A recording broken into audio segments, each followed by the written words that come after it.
In 1870, a 31-year-old man in Cleveland controlled just 4% of America's oil refining.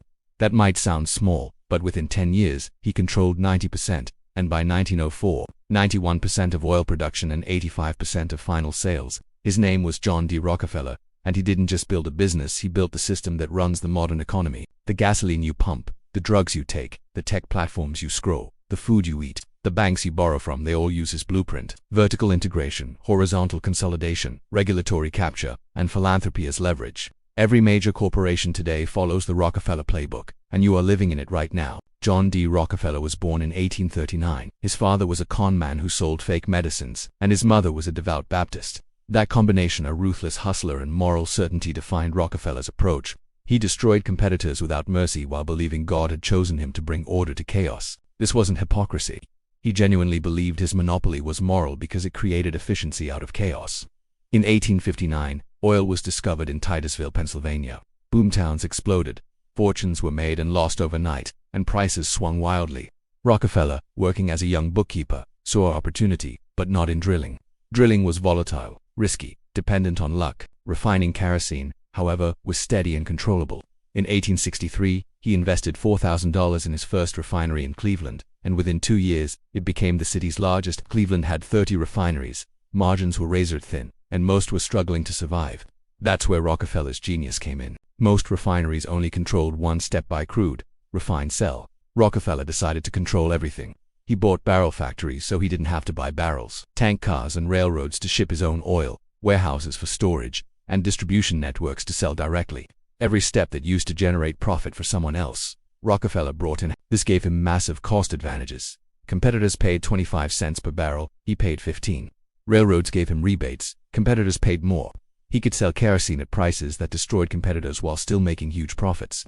Vertical integration wasn't enough.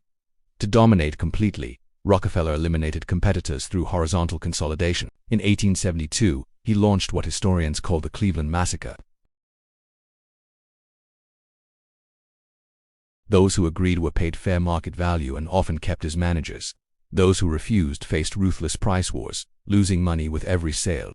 Most sold, some fought, all eventually lost.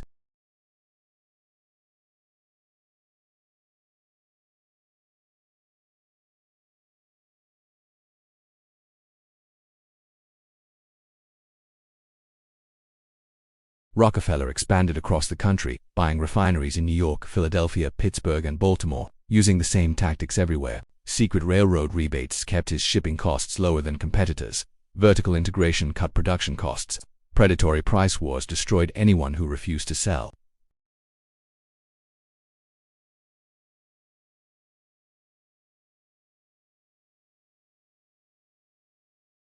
To solve it, he created the Standard Oil Trust in 1882. A trust could legally own companies across state lines. 41 shareholders, all Rockefeller and close associates, controlled the trust, which in turn controlled all Standard Oil companies. This wasn't just legal, it was genius. The trust became the template for every corporate monopoly that followed. Sugar Trust, Tobacco Trust, Steel Trust, they all copied it.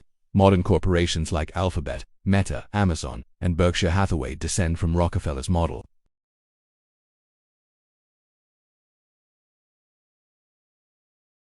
Rockefeller's net worth was $900 million, $25 billion in today's money. At his peak, adjusted for inflation, he was worth $400 billion.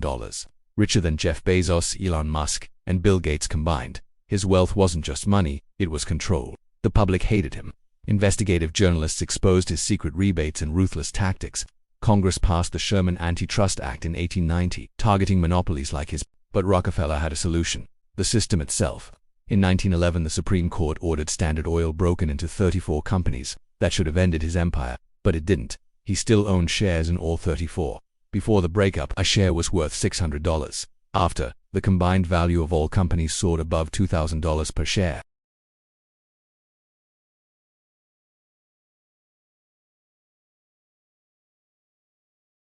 The 34 Standard Oil companies eventually reconsolidated. Exxon merged with Mobil. Chevron bought Gulf Oil. BP absorbed Standard Oil of Ohio.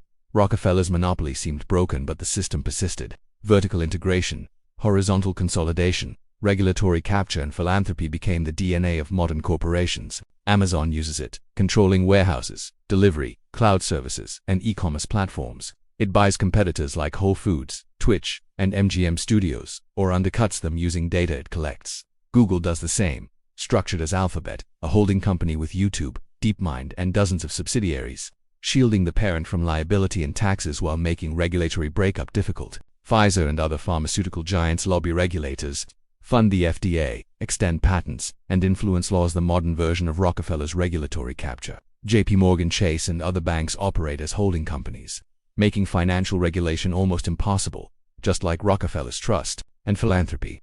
Rockefeller created the Rockefeller Foundation in 1913. On the surface, charity. Beneath, control. He shaped which universities got funding, what research was done, and avoided estate taxes. Modern billionaires Bill Gates, Warren Buffett, Mark Zuckerberg follow the same model. The system is replicated, perfected, and invisible. You cannot escape it. You buy gasoline from Exxon, Chevron, or BP. You shop from Amazon, scroll through Google or Meta platforms.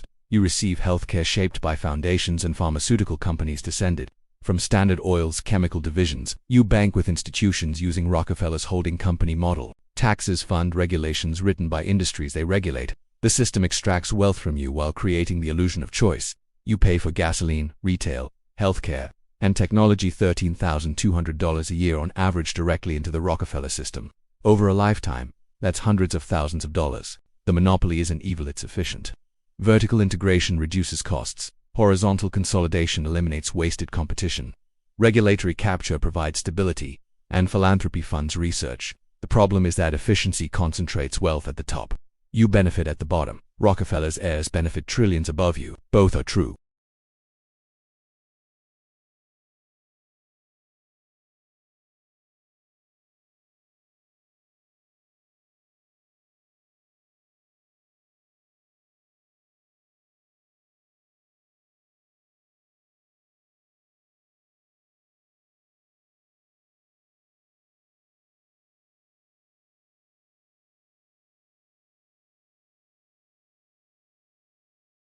Standard Oil was broken up in 1911, but the system grew stronger.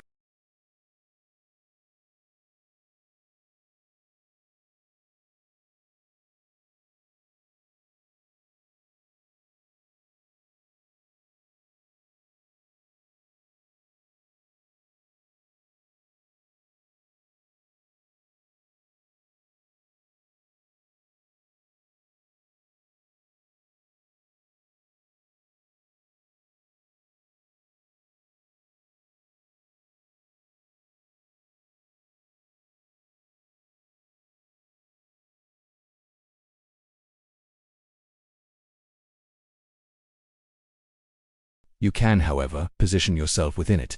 Invest in the companies that dominate, like Rockefeller did. Own the extractors instead of being extracted. John D. Rockefeller died in 1937 at 97. He lived to see Standard Oil broken up, reconsolidated, and replicated across industries. He lived to see his philanthropic foundations reshape medicine, education, and research. He lived to see his grandchildren dominate American finance. His system outlived him and will outlive us all. Every corporation that dominates today, every foundation that shapes policy, every monopoly that extracts wealth efficiently, is a child of Rockefeller's design. Competition is a sin. He once said not greed, but efficiency. Consolidation creates order. Monopoly is the natural end state of efficient markets. For 150 years, this system has concentrated wealth, eliminated competition, and influenced governments. You live inside it, whether you realize it or not. And now, understanding it is the first step to surviving it.